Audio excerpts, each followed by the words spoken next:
Dimanche 29 octobre 2017, mesdames, messieurs, bonsoir et bienvenue à cette édition dominicale sur la télévision Labari. L'actualité du jour, c'est bien sûr la manifestation de ce dimanche. Ils étaient des milliers de Nigériens qui ont répondu à l'appel de l'Actis Niger, soutenu par les autres structures de la société civile nigérienne. C'était ce dimanche à la place Toumo.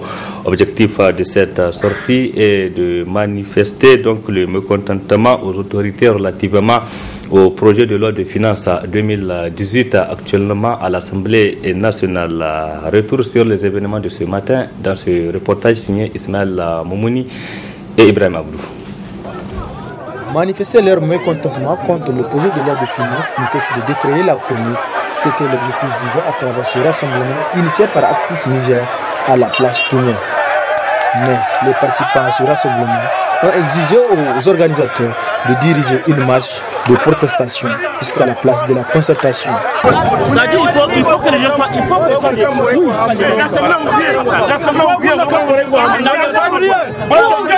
on ne peut pas de caméras. Si nous voulons réussir, si nous voulons gagner la lutte, si nous voulons avoir des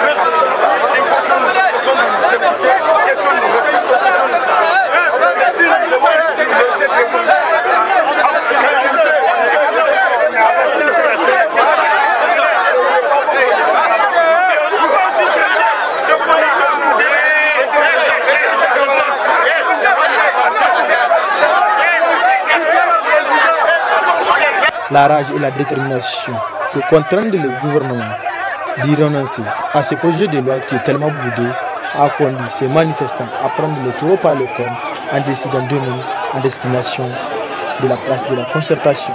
En cours de route, les manifestants se sont heurtés à la police. Du terrain musulman à la maison économique, le combat a été rude.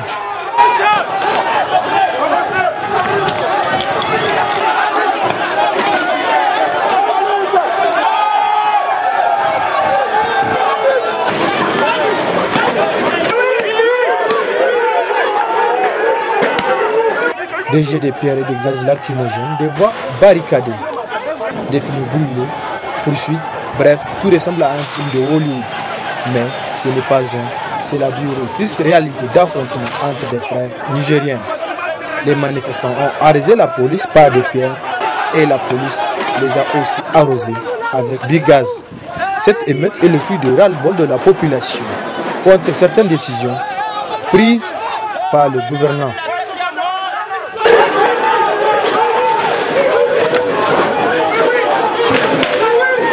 Notre but était de marcher contre une loi qui est anti-l'islam. Et on avait organisé, on avait but de marcher pacifiquement, aller jusqu'à l'Assemblée. Parce qu'il faut attirer l'attention aux députés qui sont à l'Assemblée de ne pas voter cette loi. À notre grande surprise, à mi-chemin, la voie nous a été barricadée par la police. Donc c'est pour cela, c'est ça qui a amené tout ça là. Aujourd'hui, si vous voyez cette violence, ils sont les provocateurs de cette violence-là. Ce que vous êtes en train de voir. Tous nous nous vaincrons. Gouvernants et gouvernés, chacun doit jouer sa partition dans la bonne marche du pays pour que ces gens de scène qui n'honorent pas l'image du Niger ne se répètent plus jamais, afin d'éviter le pire pour le pays qui est déjà mal au point. Et sur place, notre reporter Ismaël Moumouni a tendu son micro à quelques manifestants pour expliquer clairement le motif de leur déplacement. On les écoute. J'ai répondu à l'appel de la société civile. Et on a déprocassé, je pense que j'ai le plein droit d'assister. Et je suis venu pour protester contre cette loi, contre beaucoup de mesures. Et je ne peux pas comprendre qu'à son temps, il n'y a pas de lutte qu'on n'a pas fait ensemble ici. Et qu'aujourd'hui, parce qu'ils sont au pouvoir, ils ne veulent pas que les gens marchent. Ils ne veulent pas que les gens disent les quatre vérités. Mais leur estomac là n'a qu'à digérer la vérité. La responsabilité qu'ils ont là, ils n'ont qu'à diminuer dedans. De la présence à la primature, des nombres de ministres, ils n'ont qu'à diminuer. Et comme ça, l'argent va rentrer. Et bon sang, trop c'est trop. Quand on dit la vérité, on dit que c'est l'opposition qui pousse la société civile. Ils ont oublié, à 20 ans, on était ensemble. Pourquoi ils aussi n'ont pas dit que c'est la société civile. Le jour J est arrivé, il faut qu'on dise la vérité. Sans insulter X ou Y, c'est la démocratie qui nous prend. Et cette démocratie même vient de nous-mêmes, la société civile. Si les syndicats n'ont pas lutté au long de la conférence nationale, il n'y aura pas de démocratie pour qu'aujourd'hui on puisse marcher. Et même demain on va marcher. Et qui veut entendre? En tant que citoyen, je crois que puisque le gouvernement est d'accord, ça a été autorisé, donc nous venons pour exprimer donc, ce que nous ressentons par rapport au projet de loi de finances. Ce n'est pas une affaire d'être pour ou contre. Une loi de finances, même des députés de la majorité, qui sont donc les représentants du peuple, doivent apprécier les points discutables et exprimer leur point de vue.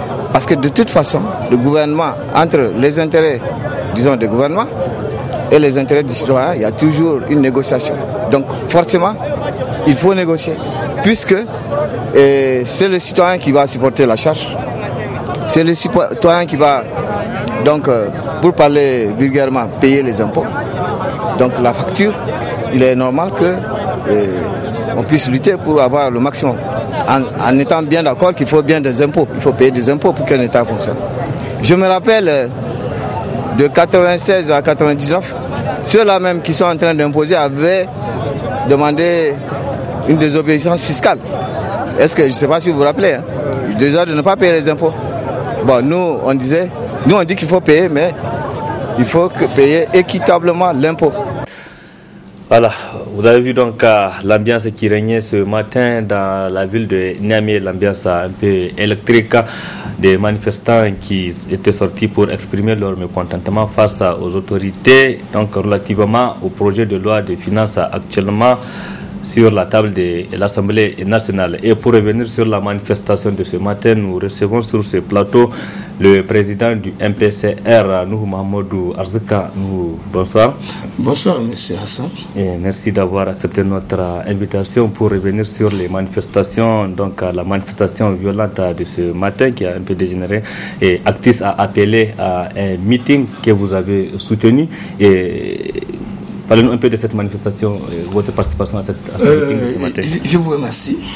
Effectivement, il est tout de go et nécessaire de préciser un certain nombre de choses très importantes. En ce qui nous concerne, nous avons, depuis quelque temps, invité les acteurs de la société civile à se retrouver autour du comité d'initiative qu'on a mis en place pour mettre en place un cadre de concertation d'action citoyenne pour nous permettre d'harmoniser notre travail, notre action en tant qu'acteurs de la société civile, comme nous l'avons déjà fait il y a quelques années, lorsque la même chose, en moins d'ailleurs, avait été fait en 2005. Nous avons été dans la situation d'organiser le même type de réaction citoyenne pour amener le gouvernement de l'époque à prendre en considération les préoccupations et les soucis exprimés par les uns et les autres. Cette fois-ci aussi, nous avons dit, et si le gouvernement a osé sortir ces batteries de mesures au nombre de 110 dans la loi de finances de 2018, ça veut dire que c'est en averti qu'ils ont choisi exprès de provoquer les citoyens et d'aller dans le sens de ces mesures dont ils savent certainement que les Nigériens ne vont pas être d'accord parce qu'ils ont réagi avant eux et pour des mesures moins importantes que celles qu'on a prises maintenant. Donc, et comme c'est une question de haute importance qui concerne tous les citoyens, tous les peuples nigériens, sans avoir à considérer qu'il y a lieu de remettre en cause et la nécessité d'aider l'État par l'organisation de la solidarité nationale à travers l'impôt et les taxes, qu'on puisse amener le gouvernement à aller dans le sens de privilégier les sources de recettes fiscales et non fiscales qui sont véritablement celles qui ne vont pas faire beaucoup mal aux citoyens. Et nous avons et sur la base de cette conviction, donc dit il faut qu'on aille vers les gens, inviter tous les acteurs de la société civile pour l'aider. Bon, compte tenu de la nouvelle situation qui est là, ainsi créée par le gouvernement et qui lui-même subit une dictature de quelques personnes en son sein, et qui travaille à faire tout ce que nous avons appris, que nous avons déjà dénoncé il y a quelques jours, il faut absolument que nous créions un espace de concertation et d'action citoyenne pour que ensemble, tous ensemble, nous puissions amener le gouvernement et l'Assemblée nationale surtout, parce qu'à la différence de 2005, cette fois-ci, l'Assemblée nationale n'a pas encore donné son dernier mot. En 2005, c'était une loi après avoir été votée.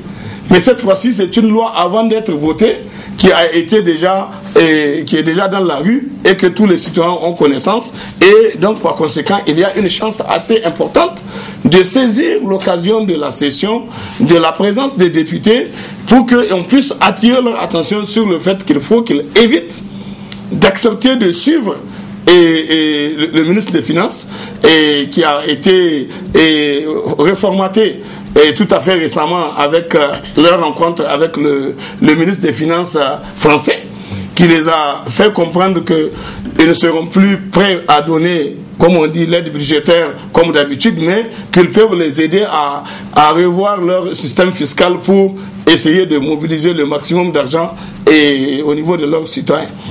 Donc, nous disons que comme l'Assemblée est en session et que c'est quand même les députés qui sont les représentants du peuple qui consentent l'impôt, qui ont le droit et légalement le pouvoir de consentir l'impôt, ce n'est pas le ministre et ses techniciens ou ses commis peuvent décider de penser ce qu'ils veulent, mais il appartient aux députés d'être lucides pour regarder, eux qui sont les représentants du peuple, est-ce que le peuple nigérien est capable de supporter ces types de charges et des types de taxes et autres qui sont envisagés?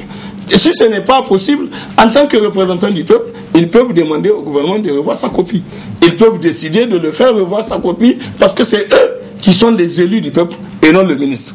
Donc notre conviction a été qu'il y a beaucoup de possibilités qui sont là pour qu'on n'arrive pas à la situation même de 2005 où la loi est finie par être votée. Donc, un homme prévenu en vaut deux. Donc, entre-temps, comme vous le savez, il y avait le décret qui avait aussi été pris quelques jours auparavant par le gouvernement sur la révision de la réforme tarifaire au niveau de la Nigélec, qui prévoit évidemment une augmentation plus ou moins maquillée des tarifs d'électricité. Et nous avons, donc c'est sur la base de ça, Actis, qui est une de nos organisations de la société civile qui s'intéresse aux questions de TIC et de l'énergie, à côté des autres organisations que nous sommes, et a décidé de penser qu'il était opportun de saisir l'occasion pour lancer un mot d'ordre, faire un appel à manifestation pour faire une marche suivie de meeting. Mais quand nous avons échangé avec eux, il se trouvait déjà entre-temps l'autorité de la ville de Niamey a déjà répondu à leur déclaration de manifestation. Et en répondant, ils ont dit oui pour la manifestation, mais vous changez d'itinéraire. Je vous propose un nouvel itinéraire. Donc, sur la base de cette information qui nous a été donnée par le président de Actis à l'occasion de la rencontre de concertation, tous ensemble et en vertu de l'expérience qui est la nôtre, nous avons déjà dit qu'il n'était pas opportun ni intéressant même de faire des actions isolées. Que chaque organisation se met à dire elle fait une manifestation. Cette question, elle est citoyenne, elle est nationale, elle concerne tout le monde, elle concerne les citoyens de Niamey comme les citoyens de l'intérieur du pays. Il nous faut prendre le temps de faire un travail technique, scientifique, capable d'être opposé aux députés avec des arguments valables pour défendre ça. Et à côté, on prépare aussi nos armes pour éventuellement des manifestations qu'on peut être amené à faire sur le terrain si d'aventure les uns et comment on appelle ça, l'échange, les dialogues ne vont pas marcher. Et comme le prétend le ministre, qu'ils vont utiliser même par la force, ils vont imposer aux gens de subir leur, comment on appelle ça, leur décision. Parce que ce qui se passe et qui nous a choqué, nous, c'est que cette affaire de loi de finances, pour la première fois de l'histoire du Niger, c'est pour la première fois qu'on a une loi de finances qui est élaborée sous la forme qu'elle a été élaborée. Et avec autant de mesures qu'on a envisagées. Et où le ministre pense qu'en tant que Zoro, lui, il peut imposer ça à tout le monde. Il ne veut même pas écouter les gens. Il vient en conseil de cabinet, il pose le problème, les membres du gouvernement, ses collègues lui disent attention, ça là ce n'est pas bon. Il dit non, le gouvernement ne reculera pas. Ça c'est ce que nous avons appris, le retour qui nous est venu. Ça c'est pas. Ensuite, en conseil des ministres, devant le président de la République, on fait la même chose, on valide le texte sur des choses qui sont là, que tout le monde dit attention, attention, attention. Et le contexte. Le contexte nigérien est un contexte particulier. Il n'est pas à comparer Côte d'Ivoire, Bénin, tout ça là, c'est pas la même chose. La réalité, c'est que le Niger, c'est le dernier pays qui a un indice du développement humain. Et donc, par conséquent, la situation des Nigériens est plus préoccupante que celle de tous les autres. Et donc, il faut faire extrêmement attention. Il faut trouver des formules et des voies qui vont permettre de privilégier. Donc, sur la base de ça, nous avons échangé avec les amis de Actis. Et Dieu merci, ils avaient était d'accord et que effectivement, et compte tenu de ce qui est arrivé, la manifestation, et ils sont d'accord que ce qu'on a suggéré là, de travailler à faire un truc en commun de manière concertée, et dorénavant d'ailleurs, il faut qu'on s'entende pour que plus jamais on ait affaire à quelques organisations isolées qui vont se mettre à vouloir lancer des mots d'ordre comme ça et vouloir entraîner tout le monde. Il faut que tout se prépare et que tout s'arrête ensemble avec avec tout le monde. Parce que c'est une question citoyenne, elle concerne tout le monde. C'est ensemble qu'on doit réfléchir sur la conduite à tenir. S'il y a des propositions, on les fait ensemble. S'il y a une date de manifestation à retenir, on l'arrête ensemble. S'il y a une forme de manifestation, on l'arrête ensemble. Donc, sur la base de tout ça, on s'est finalement entendu et la réunion du comité de concertation et du cadre de concertation avait décidé de demander à Actis, au lieu même de répondre comme le gouverneur, le maire de la ville a dit, et donc le nouveau itinéraire qu'il a donné, on a dit écoutez, vous avez prévu lieu de rassemblement place Toumo et début de marche pour aller à la place de la concertation. Au niveau de la ville, on vous a dit lieu de rassemblement et rond-point église et lieu du meeting place Toumo. Donc les deux, on retrouve place Toumo. Et nous considérons donc que place Toumo est donc un endroit que tout le monde est désormais au courant de ça. On retient de faire le meeting. Ensemble, on a convenu qu'il s'agira du meeting. On ne va pas faire une manifestation autre que le meeting. Et le meeting sera un meeting d'information et autres. C'est ça qu'on a convenu. Maintenant, comme on a convenu ça comme ça, moi, personnellement, chez moi, en tant que... Et parce que nous avons décidé d'apporter notre soutien à Actis pour la réussite de l'initiative meeting de Actis, pour que, de manière à créer l'espace aussi de dialogue et d'échange pour montrer notre volonté de travailler ensemble dans le cadre d'une action concertée. Et c'est ça qu'on a retenu de faire. Bon, évidemment, ce matin, et quand les uns et les autres sont arrivés, à partir d'un certain moment de l'échange, moi personnellement je n'étais pas encore arrivé, parce qu'il étant entendu qu'on a considéré qu'il s'agissait du meeting, donc le meeting on ne va pas le faire à 8h, donc j'ai attendu 9h même pour quitter chez moi, et quand je suis arrivé vers le siège, j'ai attendu, et je considère que jusqu'à 9h30, et à ce moment-là on peut espérer jusqu'à 9h30 bon, que les gens sont là, on peut tenir le meeting, et à ce moment on est prêt. Donc avant qu'on y arrive, vers 9h au moment où je démarrais de chez moi, il y a des appels, il faut venir vite, les gens sont en train de vouloir, il faut qu'on marche. J'ai dit de quelle marche il s'agit? Est-ce que ce qu'on a convenu, c'est une marche ou bien c'est autre chose? Donc, à ceux qui m'ont parlé, donc c'est de ça, c'est à ça que je leur ai répondu. J'ai dit, mais néanmoins, je suis en train d'arriver. Donc, on est arrivé, on a garé le véhicule, on s'est dirigé au lieu du là, on a trouvé le monde que vous avez trouvé qui était là, au moment où j'étais arrivé. Mais, entre-temps, une partie est déjà... Elle a déjà enclenché le processus de la marche. Maintenant, quand j'étais arrivé, la question du meeting, à partir du moment où les autres sont déjà partis, j'ai demandé aux organisateurs, et qu'est-ce qui se passe concrètement, qu'est-ce que vous avez retenu, et qu'est-ce qui se passe, pourquoi c'est... Donc, comme il est là, l'organisateur principal qui est Actis, c'est lui l'organisateur, c'est lui qui organise la manif. Donc, on l'a demandé, il nous a fait comprendre, écoutez, Voilà, en tout cas, eux, ils n'ont pas changé, mais c'est les gens qui ont organisé un déportement et puis ils se sont poussés entre eux et puis ils sont partis. J'ai dit, bon, si c'est le cas, donc ça veut dire qu'on s'en tient à ce qui a été prévu et ce qui a été convenu. Et donc, par conséquent, moi, ce qui me concerne, je ne vais pas faire de marche, je reste à cet endroit. Si on a la possibilité de faire le meeting, on va le démarrer. Si ce n'est pas possible, alors on va le suspendre et on va... Donc, c'est ça qui a... On est resté donc à faire de tiraillement. Entre-temps, une partie importante est partie. Ils ont commencé, et de là, on a commencé à voir la fumée en train de s'élever aux alentours de rond-point église. À partir de là, on peut apercevoir. Donc, on s'est dit, bon, donc ça veut dire qu'il y a quelque chose qui est en train de se passer, des échauffourées. Maintenant, pendant qu'on y était, ceux qu'on était avec eux, eux aussi étaient en train de dire, il faut que j'accepte qu'on aille au niveau de la marche.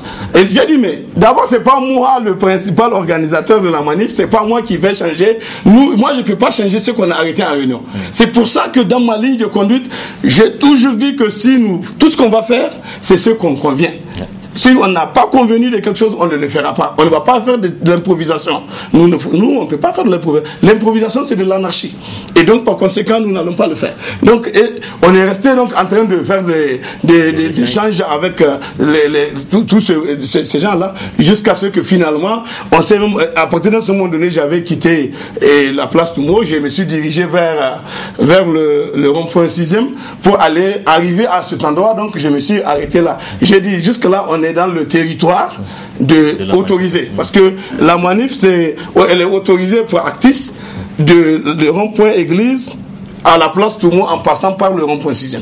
Donc si nous venons au niveau du rond-point 6e, on est là le temps de se comprendre et donc on va se comprendre et c'est ce que nous avons fait. Bon, évidemment, j'ai entendu beaucoup de gens ont raconté beaucoup de choses pour dire que nous avons été agressés, nous avons été tabassés, bastonnés, tout ça là. Il n'en est rien du tout. Nous avons fait des échanges, nous avons essayé, certains voulaient qu'on aille pour aller rejoindre les autres, nous avons dit non, ce n'est pas responsable de notre part et donc nous n'allons pas aller. Et donc par conséquent, ça doit être entendu comme ça, jusqu'à ce qu'à partir d'un certain moment donné, la police a fait une éruption sur l'endroit et elle a tiré le gaz lacrymogène et puis bon, on s'est dispersé comme ça et puis voilà. Voilà la fin de ce que nous savons. Oui, donc, Président, qu'est-ce qui peut expliquer comment vous comprenez cette colère de la population en se débordant ainsi? Non, ça, à mon avis, c'est un signal très important qu'il faut savoir apprécier. D'abord, pour ceux qui ont même voulu ce que les gens ont appelé agression, que j'avais appelé agression, parce que les gens, quand j'ai dit je ne vais pas, il y en a qui se sont fâchés, il y en a qui ont raconté n'importe quel genre de mots. J'ai dit, mais dans tous les cas, je remercie Dieu. Si malgré qu'on soit là en présence des gens, les gens pensent qu'eux, ils ne peuvent pas bouger pour aller, il faut que moi je leur dise aller, ou bien il faut qu'on aille ensemble pour qu'ils y aillent. Donc ça veut dire que c'est quelque chose déjà d'important, on remercie Dieu pour ça. Et ensuite, en expliquant aux gens, il y en a beaucoup qui ont compris, et qui ont compris que quand on veut gagner, il faut rester discipliné et organisé. Nous sommes dans une république, dans un état de droit démocratique. Et à partir du moment où on est dans un état de droit démocratique, nous ne sommes pas un mouvement de violence. Tout le monde qui nous connaît sait que quand nous avons organisé toutes les manifestations qu'on a organisées et qui ont conduit à des résultats très positifs en faveur des populations nigériennes, on n'a pas eu à faire de la violence. Nous avons organisé des marches pacifiques. Ensuite, on a fait des villes mortes, on a fait des pays morts. Et cela n'a touché à aucun chez eux. Pourquoi? Parce que ce que vous avez vu là tout à l'heure, dans la télé, donc là c'est l'échauffourée entre la police et les manifestants, ce que nous on ne peut pas souhaiter. Parce que la police, les policiers là, mais ils ont des problèmes peut-être parfois même pires que ce que les autres citoyens ont, les civils. C'est des gens qui vivent dans des conditions que vous pouvez imaginer exécrables en termes de revenus, en termes de salaire, les conditions de... Donc, nous estimons que dans le cadre de la lutte citoyenne que nous menons, on n'a pas à accepter toute situation qui va nous amener à nous opposer entre nous et les forces de l'ordre, que nous soutenons de manière permanente pour qu'ils réussissent leur travail de protection des citoyens. Nous n'acceptons pas que, pour une raison ou pour une autre, que le gouvernement, lui, là-bas, les gens là, ils sont là-bas dans leur bureau, avec leurs milliards, leurs 200 milliards, que les policiers ne connaissent même pas où ça se trouve. Ils sont là et vivent leur misère. Et après, c'est eux qui vont leur donner des instructions pour qu'ils viennent maintenant, on va faire des échauffourées entre nous. Donc, enfants du peuple, fils du peuple, vous allez vous retrouver en train de vous blesser pendant qu'eux, ils sont là-bas dans leur bureau climatisé et ils n'ont ni leurs enfants enfants ni rien du tout dans nos écoles, ni leurs enfants ni rien du tout non. Mais écoutez, ça veut dire que c'est comme si nous aurons manqué de lucidité si nous acceptons, nous, d'entreprendre quelque chose qui va nous amener à nous opposer entre nous et les forces de l'ordre. Les forces de l'ordre, elles sont des forces pour nous. Ils sont là pour nous protéger et non contre nous. Et c'est pour ça d'ailleurs que quand nous avons constaté, et même la dernière fois avec les étudiants et tout, vous savez, on a reproché le manque de professionnalisme de certains qui utilisent par exemple des tirs tendus sur des gens. Même aujourd'hui, il y en a eu qui ont tenté de le faire. Je pense que là aussi, c'est important que ça puisse être amélioré et corrigé pour que nous ne puissions pas continuer à avoir des situations de ce genre-là. Parce que quand il y a les tirs tendus, au lieu de les faire comme ça se doit, ça peut toujours conduire à des situations catastrophiques comme l'affaire de Bagalé qui n'est pas encore terminée. Jusqu'à présent, on n'a pas encore la situation réelle de la position de la justice sur l'affaire de Bagalé. Donc, Président, revenons à cette manifestation. Et on peut dire que maintenant la loi est actuellement à l'Assemblée nationale avant d'être adoptée d'ici la fin de la session budgétaire. Est-ce que là, en fait, c'est un signal fort de la population à l'endroit des députés? Bien sûr, je pense que c'est un signal pas seulement pour les députés, mais c'est un signal pour tout le monde. Les gens au moins, et c'est en cela qu'on peut prendre ça pour le côté positif de tout ce qui a pu se passer. C'est-à-dire que vous avez vu l'engouement des gens. L'endroit ne pouvait même pas contenir.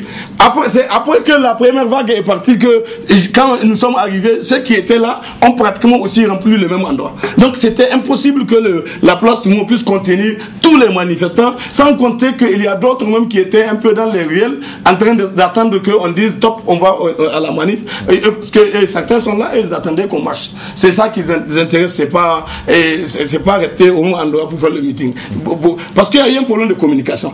Tout ce que les gens ont entendu, et ça il faut le comprendre, les gens ont entendu pendant 2 semaines, on parlait de marche suivie de meeting. Les gens n'ont jamais appris qu'on a changé la marche. On a changé l'itinéraire et en plus il n'y a pas eu beaucoup de communication. La seule communication qu'il y a eu, c'est le point de presse qui avait été fait la veille pratiquement sur 1 ou 2 télés. Donc vous voyez bien que beaucoup ne sont pas au courant. C'est pour ça, moi, je n'en veux pas à ceux qui ont fait ceux qui ont pensé qu'il y a marche. Mais quand ils sont arrivés, la seule chose que je leur reproche, entre nous, il faut de la discipline. Moi, je suis un citoyen comme eux. J'ai accepté de donner ma vie pour faire ce travail de défense des droits des consommateurs, de défense des droits de l'homme, de défense des droits du peuple, de défense des droits de la nation. Et je pense que nous devons nous respecter.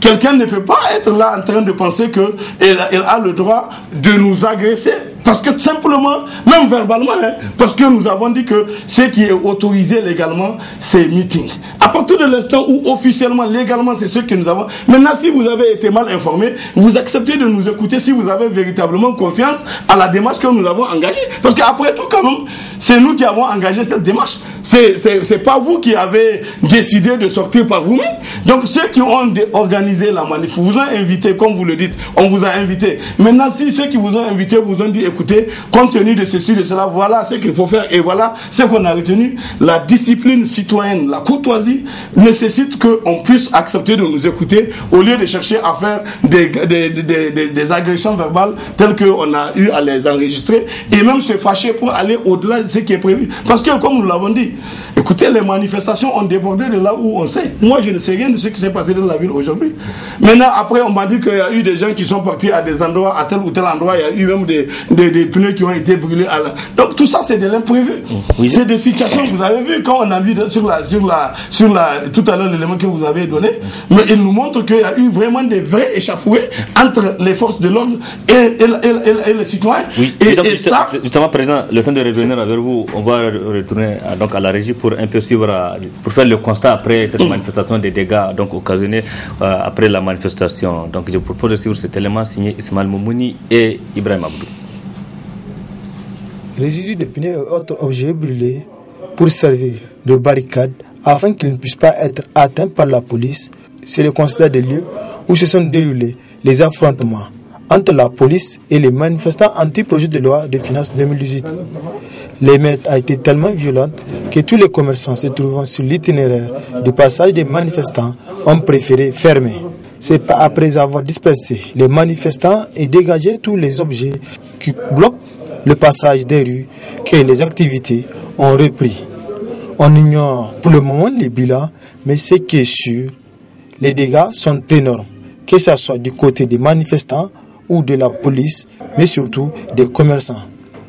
La police demeure encore sur ses gardes pour réprimer toutes sortes de manifestations qu'ils jugent de troubles à l'ordre public. Voilà, donc revenons sur ce plateau avec notre invité. Donc vous avez vu un peu le constat et qui témoigne de l'ampleur un peu de la manifestation de ce matin. Monsieur le Président, maintenant, quelle est la suite de votre combat et quel est votre message à l'endroit de la population? Bon, vous me donnez l'occasion de déplorer ce que j'ai vu. Et je trouve vraiment lamentable ce qui est arrivé. Ça ne devait pas arriver. Et dans le cadre de l'action citoyenne que nous menons, c'est une action d'intérêt pour la défense de l'intérêt général. Moi, comme je le dis toujours, je ne suis pas convaincu qu'il y ait une seule personne au sein du gouvernement ou au sein de l'Assemblée qui soit plus soucieux de l'intérêt national que nous. Je ne suis pas convaincu que tous ces gens-là qui, aujourd'hui, à qui on a donné l'occasion de vouloir parler pour rappeler aux gens qu'il y a ceci, cela, par rapport à... J'ai vu des écrits dans Facebook, tout ça, que ces gens-là ont des raisons de parler de patriotisme devant nous, s'ils ont un peu de pudeur. Parce que les données sont claires, les données sont là, on se connaît tous, ça fait plus de 30 ans que nous sommes sur le terrain et on sait, chacun connaît chacun. Et j'avais même dit il y a quelques jours, si les gens peuvent vouloir imiter ce que nous faisons, j'invite les gens à faire un stage de 6 mois chez moi. Et ils verront comment on travaille. Donc ça permet de savoir concrètement de quoi il s'agit. Mais c'est déplorable que tout ce qui peut entraîner une dégradation du vandalisme, une dégradation des biens publics ou privés, c'est une perte pour l'économie nationale. Et nous pensons que ce n'est pas une bonne chose. Maintenant, comme on était en train de le dire, tout ceci rend compte d'un niveau de ras-le-bol tel que si on ne fait pas attention avec les ratés des propos que les gens font là, mais on peut arriver au pire. On peut arriver au pire. C'est-à-dire que ça même, on peut dire que ce n'est même rien du tout. Imaginez que nous avons cautionné ça. Ça, c'est sans que nous cautionnons que les gens ont agi. Imaginez que c'est une manifestation voulue comme ça, organisée pour ça, dans le but de cela, et que advienne que pourra, et on y va. Vous imaginez ce que ça va donner? Donc, par exemple, quelle est votre message à l'endroit des députés et des autorités? En ce qui me concerne, je voudrais bien que tous ensemble, nous puissions ramener le calme, ramener la sérénité dans notre pays, et que le gouvernement, qui par son action, par sa manière d'agir, par sa méthode de gouvernance, pose des actes qui sont critiquables, réprochables, qui frustrent les citoyens, il faut qu'il revoie sa copie. Il faut que les députés, aujourd'hui, on a dépassé la situation du gouvernement, on est à l'Assemblée. Les députés, aujourd'hui, toute la responsabilité historique, elle pèse sur eux. C'est leur décision, c'est de leur décision que dépendra la suite. Si les députés considèrent que les arguments qui sont avancés ça et là par rapport à toutes les mesures impopulaires et antisociales là sont des arguments qui les auront convaincus et ils vont les amener à reconsidérer les mesures du gouvernement parce qu'ils ont droit d'amendement et après tout c'est eux qui ont légalement le droit de consentir l'impôt. Les députés sont les représentants de la nation entière. Tout mandat impératif est nul. Le vote du député étant personnel, chaque député examine sa conscience et il pose l'acte pour défendre l'intérêt général. Maintenant, si par contre les gens vont faire de la politique politicienne pour considérer que non, il faut méconnaître tout ça là, mais je ne sais pas quelle sera la suite en termes de conséquences. Parce que je suis convaincu que ce qui est lancé là, en termes de réaction des gens, et comme on dit, la tension ne fera que monter au niveau individuel même, parce que c'est la frustration. Parce que voilà ce qu'on dit qui n'est pas normal, qui n'est pas conforme. Par exemple, l'affaire imaginez par exemple l'impôt sur la taxe sur la mutation par décès.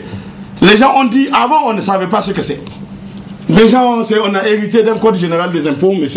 Hassan, qui est venu de la France, on ne savait pas ce que c'est, et les gens le payaient en sourdine, on ne sait pas. Mais aujourd'hui que l'affaire, le débat est devenu public, parce que c'est la première fois, j'ai dit que dans l'histoire de l'économique du Niger et sociale du Niger et politique du Niger, qu'on est venu avoir une loi de finances qui a été élaborée comme on l'a faite, et qui a donné lieu à un tel débat, on ne l'a jamais fait, et ça a donné lieu à un débat où les gens cherchent à tout lire, à tout comprendre, Et les gens ont lu et ils ont compris, ils ont dit que par exemple ça là, même si ça a toujours existé et qu'on ne comprenait pas avant ce que c'est, aujourd'hui que les gens ont lu et ont compris, ils ont entendu qu'il s'agit bien d'une taxe sur les permutations sur l'héritage, et que les marabouts ont dit aux gens que ça c'est contraire à l'islam. Je pense que le gouvernement n'a qu'à voir, mais il a prévu de gagner combien là-dedans?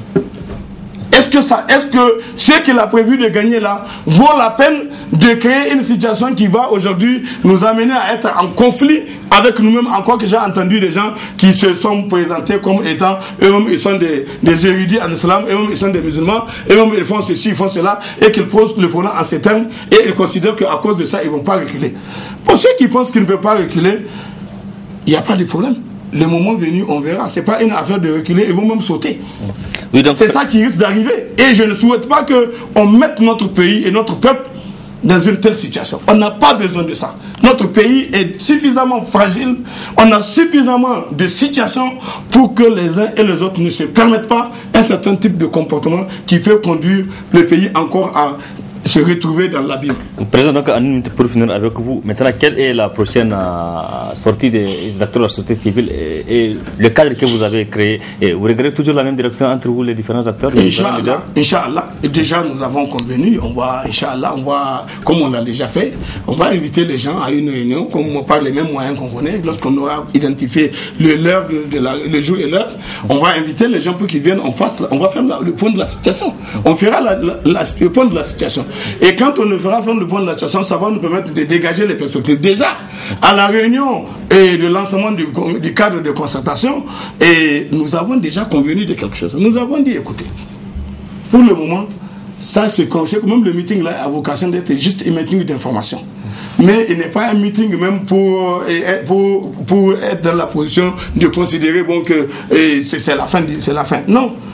C'est que les députés étant en session, nous avons dit qu'il faut leur donner la chance et l'occasion de prouver leur citoyenneté et assumer leur responsabilité en tant que député, comme je viens de le dire. On peut pas, il faut leur dire ce qu'on a à dire et comme ça ils vont apprécier. Maintenant, autre chose.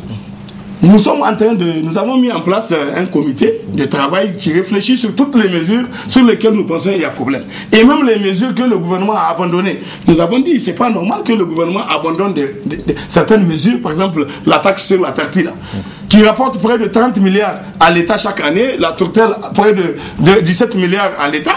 On décide d'annuler ça. On annule ça, on abroge la mesure pour venir demander aux gens de payer la TVA sur les comment on appelle ça, l'engrais, comment on appelle ça, l'engrais d'origine végétale ou animale, dans un moment où on est en train de faire la promotion.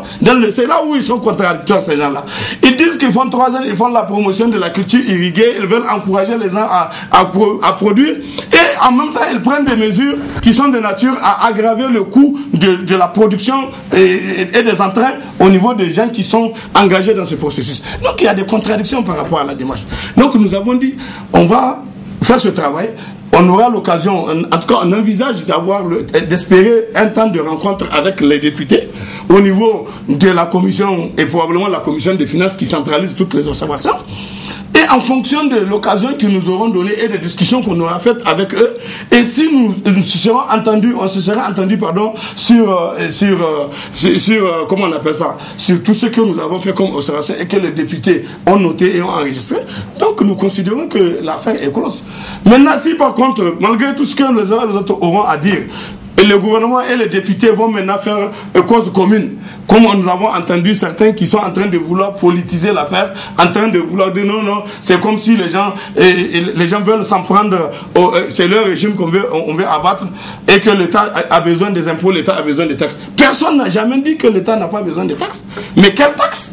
Et en plus, nous avons dit, il faut regarder aussi la dépense. Notre proposition va certainement concerner beaucoup la partie de la dépense, pour qu'on puisse faire des réallocations du budget tel qu'il est proposé aujourd'hui et faire des suppressions de certaines dépenses. Vous ne pouvez pas venir demander au peuple nigérien de supporter la gestion de la clientèle politique du président, du premier ministre et du président de l'Assemblée en les donnant l'occasion de nommer des conseillers chargés de mission qui vont bénéficier des salaires et des traitements tous les mois, et juste parce qu'ils sont des amis politiques. Non!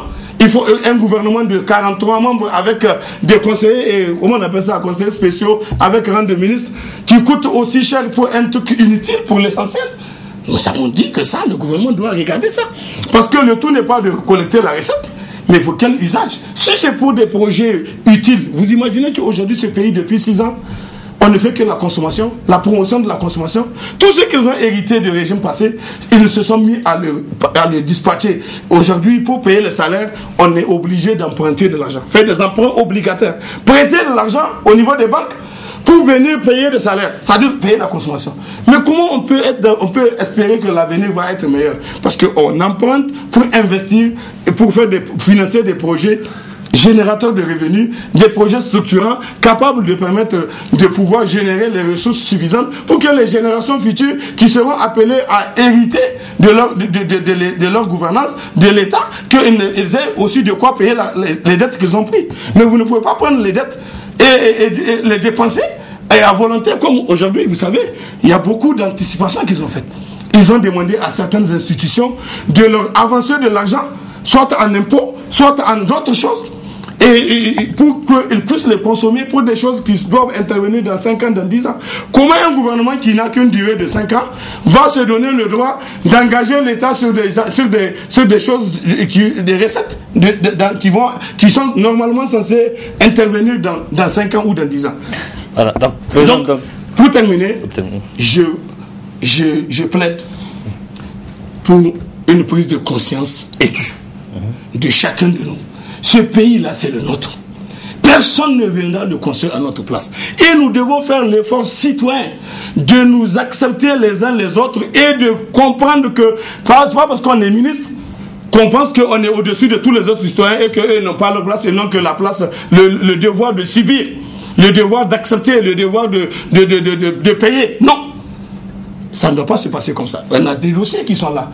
On a parlé de la gouvernance. On a parlé des choses. Il y a des gens, s'ils avaient vraiment un peu de pudeur, pour ceux qui ont les reproches, ils devaient normalement déposer les tabliers. Mais quand vous les entendez faire le discours, vous les entendez dans leur écrit, mais ça commence assez curieux que quand on vous reproche des affaires de 200 milliards, on vous reproche l'achat des maisons de 400, 300, 400 millions dans le pays, et on vous les reproche d'avoir eu des camarades qui sont devenus des multimilliardaires parce qu'ils ont eu des rétrocommissions dans le cadre de toutes les dépenses qu'ils ont été amenés à engager au compte de l'État, et que c'est en fait ils les font pour avoir des rétrocommissions, et ce sont ces rétrocommissions-là qui les permettent de constituer leur fonds aujourd'hui. Et monsieur Hassan, et que devant ça, on va être dans ça, vous croyez que vous avez la possibilité de venir parler à qui?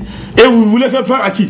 Personne ne peut faire peur à personne. La seule chose qui peut faire peur, c'est la vérité. Si vous respectez les choses, si vous suivez la vérité, vous êtes avec Dieu, Dieu avec vous. Même si les gens ont besoin de chercher à vous nuire, ils ne pourront pas. Et nous avons toujours fait la preuve à tous ces gens-là. Et c'est pour ça que nous estimons que, ensemble, tous ensemble, nous devons nous ressaisir. Nous devons nous ressaisir pour donner à notre pays une grande chance de se resserrer, de resserrer les rangs et de faire face à l'adversité qui est là. Vous voyez bien que autour de nous, c'est pas gagné d'avance. Et que tous les autres pays sont en train d'avancer, nous sommes en train de reculer. Donc, et ce n'est pas normal que ça se passe comme ça. Et si nous devons continuer comme ça, je pense que quelques personnes ne vont pas nous imposer ce rythme-là ou cette attitude-là. Et c'est pour ça que je préviens. La prochaine fois, quand les députés ne vont pas, comment on appelle ça, faire ce que nous disons, mais on ne va pas faire un meeting à Niamey. Ah non, on va faire un truc national. Parce que la question est nationale. Ça concerne tous les Nigériens de toutes les régions. Ensemble, on fera un meeting ou une marche suivie de meeting ou une action qui sera déterminée, parce qu'il ne m'appartient pas de la déterminer avant l'heure.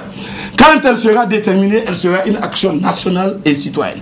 Et tout le monde va pouvoir se mouvoir. Le jour-là, les gens n'ont qu'à assumer chacun son choix qu'il a fait. Merci Président. Donc la balle est désormais, donc à vous entendre parler, la balle est désormais dans les camps des députés nationaux. Merci Président Nuhu Mamadou Arzika. Je rappelle que vous êtes le président du MPCR et avec vous on a parlé de la manifestation de ce matin et de la situation sur le plan social et économique du pays, né du projet de loi de finances 2018 qui est actuellement à l'Assemblée nationale. La suite de cette édition Direction Gawé à présent pour parler de cette présentation hier du bureau Gawé du MPR Jamhouria, une cérémonie riche en couleurs à laquelle ont pris part nos reporters Ismaël Moumouni et Ibrahim Abdou. Conformément aux directives du président du parti qui a demandé la mise en place effective de tous les bureaux du MPR Jamhouria, que la sous-section Gawé Pont Kennedy a officiellement présenté son bureau à travers ce grand meeting qui a adressé une foule immense, pleine d'énergie. L'objectif de ce meeting, je veux d'abord commencer par remercier l'ensemble des militants et militantes et même les sympathisants, en tout cas du 5e arrondissement, qui ont voulu, par la grâce de Dieu et par l'invitation de Al-Hajj Adamou Dissisco, pour vraiment honorer de leur présence massive aujourd'hui samedi, pour démontrer effectivement que le MPR Jamhouria à la commune 5 ne somnole pas. Donc vraiment, c'est ça l'objectif de cette mobilisation que vous voyez au niveau du 5e arrondissement.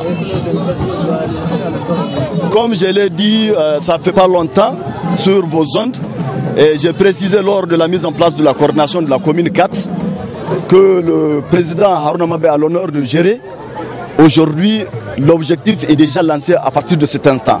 Nous avons dit qu'il n'est plus acceptable de, en tout cas, nous somnoler ou bien de dormir sur nos oreillers comme si nous n'avons pas un objectif à atteindre. Et bien aujourd'hui, nous avons lancé ce défi depuis ce jour-là et ce défi vient de commencer au niveau du 5e arrondissement. Je tiens à préciser ici que la commune 5, dans son intégralité, dans sa composante du MPR Jamhouria, nous sommes un et indivisibles. Nous sommes dans un processus de mise en place des comités de base et des 7 sous-sections qui vont nous amener à mettre en place la coordination communale. Donc ça, c'est le début. Et ne soyez pas surpris qu'à la semaine prochaine, nous pouvons aussi vous inviter pour la mise en place des autres 6 sous-sections qui nous restent. Donc c'est un défi qui est lancé pour la région de Niamey par la correspondance du président du parti qui nous demandait de mettre vraiment les comités de base jusqu'aux sous-sections, jusqu'aux coordinations communales.